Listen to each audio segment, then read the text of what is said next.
नमस्कार दोस्तों, स्वागत है आपका हमारे यूट्यूब चैनल टेक्निकल स्टार में। तो फ्रेंड्स, आज मैं बताऊंगा आपको सीलिंग फैन को सेट करने का एक सबसे आसान तरीका। जब हम मार्केट से सीलिंग फैन खरीदते हैं तो उसके अलग अलग पार्ट मिलते हैं, तो उसको हम सेट नहीं कर पाते, तो हमें इलेक्ट्रिशियन की ज़रूरत रहती है। तो आज हमारा वीडियो देख के आप घर पर ही सीलिंग फैन के सारे पार्ट जोड़ सकते हैं, सीलिंग फैन के कनेक्शन कर सकते हैं और सीलिंग फैन घर में लगा सकते हैं। तो फ्रेंड्स, ये हो गई हमारी ब्लेड यानी पंखुड़ियाँ। ये एक पाइप होती है। ये हो गई कैप। और अब हम आपको दिखाएंगे हमारा फैन का स्टार्टर। ये है हुक, जो हमारे फैन को सीलिंग के हुक से कनेक्ट करता है। ये है हमारा फैन। तो फ्रेंड्स, ये अलग अलग पार्ट मार्केट में मिलते हैं और उसको एक जगह कैसे सेट किया जाता है, ये हमें पता नहीं होने के कारण हमें एक इलेक्ट्रिशियन की ज़रूरत रहती है। तो आप हमारा वीडियो देखकर अपने घर पर ही इसको सेट कर सकते हैं, लगा सकते हैं, बिना किसी इलेक्ट्रिशियन की सहायता से। तो फ्रेंड्स, ये आपको टर्मिनल दिख रहे, एक साइड 3 टर्मिनल है, एक साइड 2 टर्मिनल है। 3 टर्मिनल है वो वाइंडिंग की साइड के है और कैपेसिटर होल्डर के ऊपर कनेक्ट होते हैं। और जिस साइड 2 कनेक्शन है वो आपकी सप्लाई के 2 वायर है, जो फेज और न्यूट्रल। ये हो गई हमारी पाइप, जो कि फैन को सीलिंग से कनेक्ट करने के लिए काम आती है, ताकि फैन की सीलिंग से दूरी भी बनी रहे। चलिए फ्रेंड्स, इस पाइप को हम किस प्रकार सेट करेंगे ये आपको देखना है। तो इस पाइप के जिस साइड कट लगा हुआ होता है, यानी लंबा कट लगा हुआ होता है, वो साइड हमें नीचे की तरफ करनी है। चलिए फ्रेंड्स, इस छेद को आपस में मिलाकर ये जो नट और बोल्ट आते हैं इसके अंदर, उसको आप छेद आपस में मिलाकर और उससे छेद के अंदर ये नट और बोल्ट कसकर टाइट कर दे। उसको लूज न छोड़े, क्योंकि कई बार फैन गिरने की शिकायत आती है, तो वो इसी की वजह से आती है, क्योंकि ये हमारा नट अगर लूज होता है तो लूज होने की वजह से ये कट जाता है, कट कर फैन नीचे गिर जाता है। चलिए फ्रेंड्स, अब आप 2 वायर लीजिए जो सप्लाई को कनेक्ट करने के लिए। अब आप क्या करेंगे, जो 2 टर्मिनल दिख रहे हैं एक साइड खाली, उस पर 2 वायर जोड़ सकते हैं। दोनों वायरों को जोड़ के, ये सप्लाई के वायर है फेज और न्यूट्रल, इसको आप ऊपर नीचे कर सकते हैं, इससे कोई फर्क नहीं पड़ता। ये हो गया आपका कनेक्शन, एक नीचे वाले में हो गया, एक ऊपर वाले में। इस कनेक्शन को लूज करके इसके अंदर वायर डाल के और फिर वापस अच्छी तरीके से कस दे। ये आपका कनेक्शन अगर लूज होता है तो अगर फैन नहीं चलेगा, और फैन नहीं चलेगा तो आपको फिर से आपको नीचा उतारना पड़ेगा, तो बार बार समस्या का सामना करना पड़ेगा। इससे अच्छा है आप एक बार में ही अच्छे तरीके से कस दे। हो गया आपका कनेक्शन। अब आपको कैपेसिटर के ऊपर एक होल दिख रहा है, उस होल के अंदर इन दोनों वायरों को डालिए और ये वायर पीछे से थोड़ा दबाव डालोगे तो ये ऊपर निकल जाएगा। ऊपर निकल जाने के बाद में अब आप क्या करोगे, जो कैप है आपके पास, वो कैप आप देख ले ऊपर कौन सी लगेगी, नीचे कौन सी लगेगी।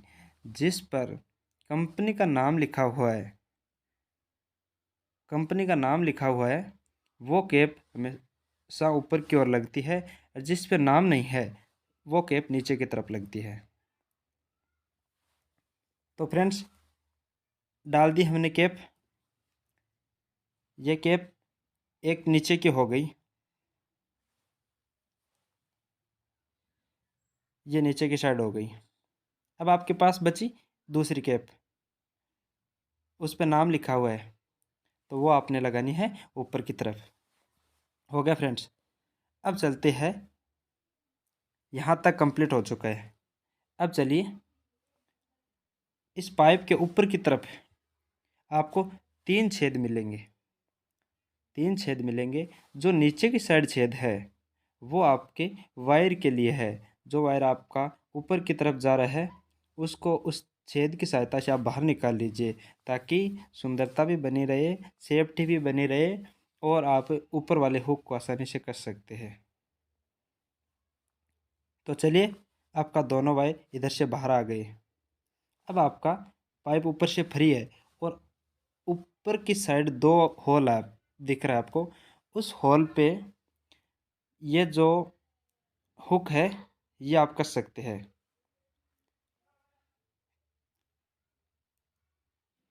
तो फ्रेंड्स, ये आपको जो क्लिप दिख रही है, ये जो क्लिप दिख रही है ये किस लिए होती है?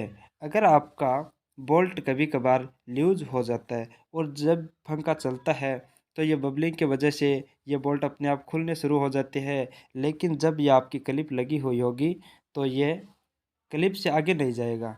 उससे क्या है, आगे नहीं जाएगा तो बोल्ट वहीं पड़ा रहेगा, और वहीं रहेगा तो आपका फैन नीचे नहीं गिरेगा।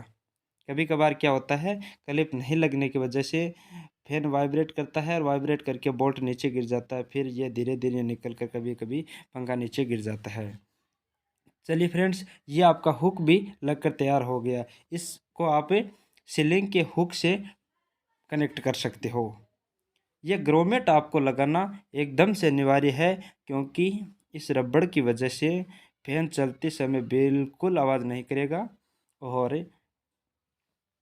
पंखे पर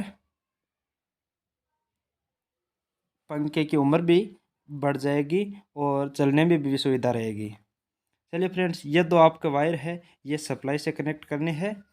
अब आपका यहाँ तक फैन कंप्लीट हो गया है। अब आपके पास बची क्या, ये इन दोनों वायरों को आप सप्लाई से कनेक्ट कर दें। अब आपके पास बची ब्लेड है, यानी पंखुड़ी। इसको आप, ये पार्ट है ऊपर की तरफ रखना है, ये पार्ट आपको नीचे की तरफ रखना है। कभी कभार क्या होता है, ये पंखुड़ी उल्टी लग जाती है। अगर ध्यान नहीं होने के कारण उल्टी लग जाती है, और उल्टी लगने से फैन की हवा है वो ऊपर की तरफ जाने लग जाती है।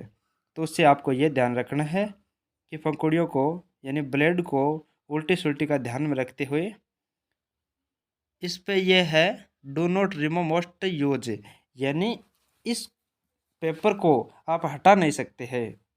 इस ब्लेड के, यानी इस पंखुड़ी के नीचे ही रखना है, और नीचे रख के आप इसके दोनों स्क्रू वापस कस दे, और ब्लेड के दोनों स्क्रू को इतना अच्छी तरीके से कसे ताकि कभी कभार ब्लेड चलते फैन से निकल जाती है तो उसकी शिकायत आप न रहने दें। दोनों स्क्रू को भली भांति कस दे। इस तरीके से आप ऐसे करके तीनों ब्लेड कस दे।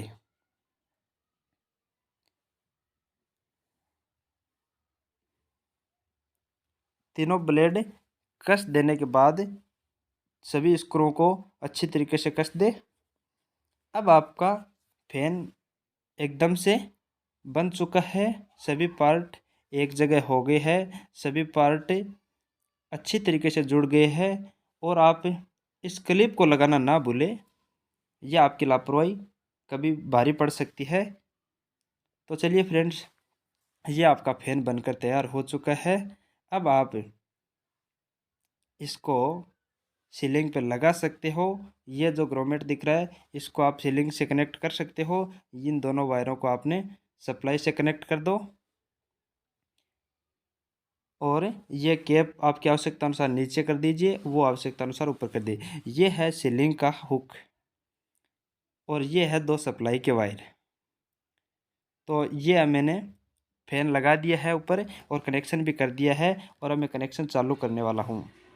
यह आपका फैन चलकर तैयार हो चुका है, चल भी रहा है। तो फ्रेंड्स, मेरा वीडियो कैसा लगा, मेरे वीडियो को लाइक और शेयर ज़रूर करें। Thank you.